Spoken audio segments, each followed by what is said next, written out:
What's up, everybody? Simon here. Looks like the housing market has finally cooled off. In fact, we've seen some crazy surges in the housing market since the pandemic, about 3 months into the pandemic. And finally, it looks like with the latest reports, the housing market is cooling down. I couldn't believe it, so I had to do some research. And in this video, I'm going to go into whether or not the housing market will continue to fall, whether it will go back up, and what I think of the latest decline in the home prices as well as availability. So before I get into this video, I always ask you guys hit the like button and subscribe to my channel if you haven't done so already. Let's get into this video.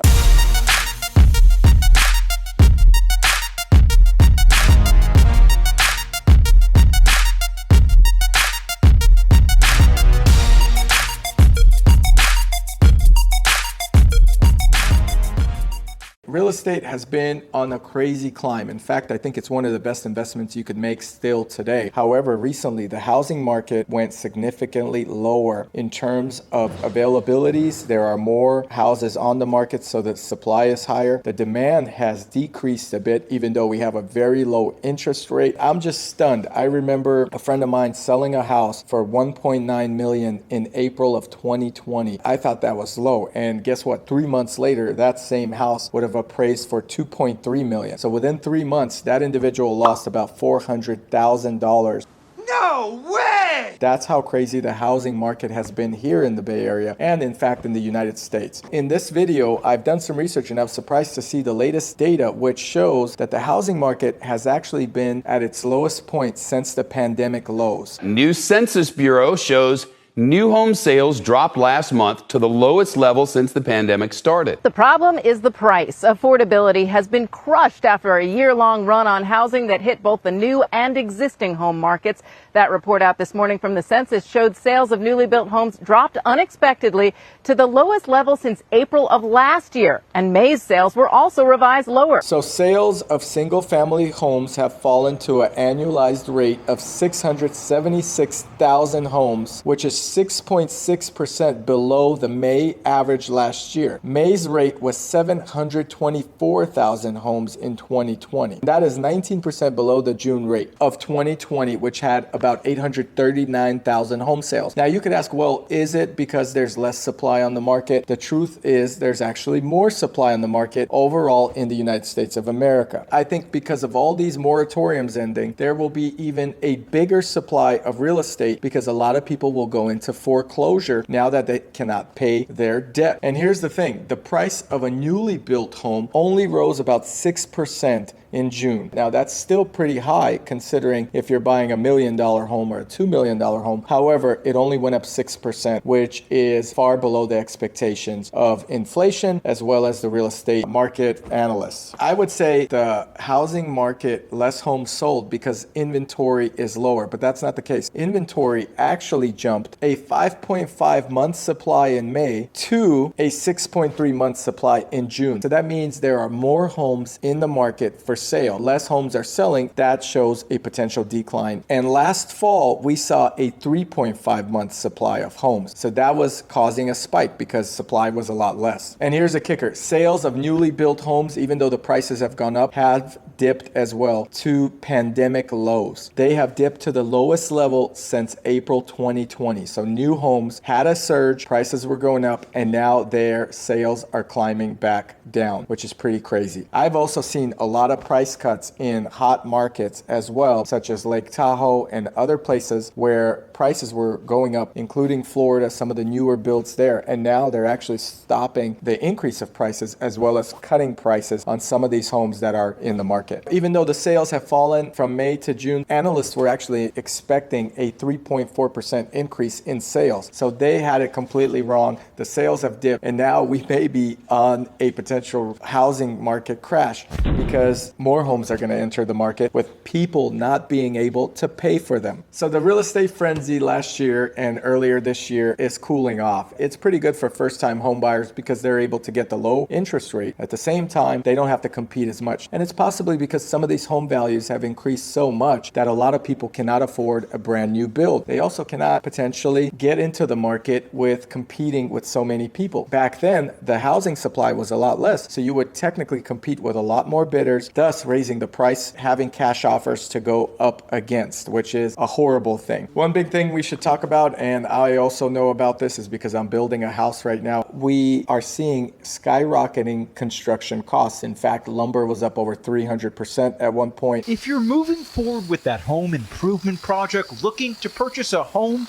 or build a new one, you better factor in the rising price of lumber. It's more than doubled since June of last year. So construction costs are up. That's forcing some contractors to not finish their projects. Also delays in the projects because of it. So we may see a new home shortage in the future, which may offset the availability of houses, rising the price again. However, right now we're not seeing that. We're seeing more homes on the market for longer periods of time. And I'm not talking about in the very hot market areas. I think those areas are always going to fly, even though it may be on the market longer. But we're talking about the general housing structure or the housing market in the United States. One crazy thing is there's also a big shortage of appliances. Believe it or not, appliances are nowhere to be bought. As you guys know, there's a huge shortage of a lot of goods recently with the lack of production during the COVID times. Used car pricing has gone up because of shortages of new car production. That's also slowing down the growth or the build of the housing markets, which can offset this lower cost price per house or offset this whole real estate crash that may be happening. Now, the mortgage rates were slightly higher in June. That maybe has slowed down the market a little bit, but they are still far lower than what we were seeing about 2-3 years ago. So it's still a bargain to own a home where you could get it at a 3% mortgage rate. At one point, the mortgage rates dipped on a 30-year fix to even 2.4%, which is incredible. That's almost a free house. For free!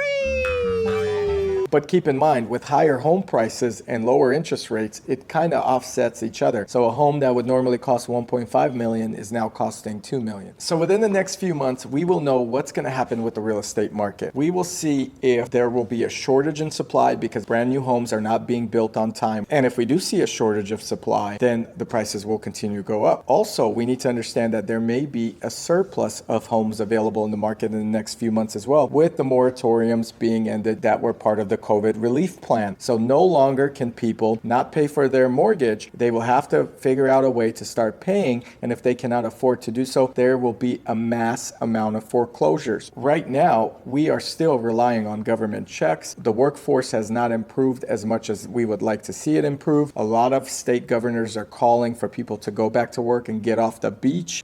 I don't want to. Things are going to be really interesting. So there are two factors. One, there's a shortage of supply, potentially because of lack of materials for building, and then a surplus because of foreclosures that may be coming up. And if all this happens and all these things move forward, we might see a very interesting real estate market where I think in the top areas or maybe the wealthiest zip codes with the best schools are going to see higher prices. Cities like Palo Alto, where Facebook and Google is, etc. All these places are probably going to see a surplus in costs, while the rest of the country is going to see a decline in prices. Also, people are moving from California to states where they don't have to pay income tax. Still on the table is a work from home type of mentality. However, what will happen if companies are going to start forcing people to come back to work where they can no longer work from home? Eventually that will happen. In my opinion, those people that are not going to be able to live anywhere will have to reside by the location of their job site. That may also have an effect on real estate prices. So my final thoughts. Will the real estate market crash as it seems to be slowing down right now? I think there will be a slowdown in the real estate market in most areas. It's impossible for real estate prices to keep going up, even though the inflation is going up. Eventually, with the moratorium ending, there will be a huge supply of homes in the market. And if there's a huge supply of foreclosed homes,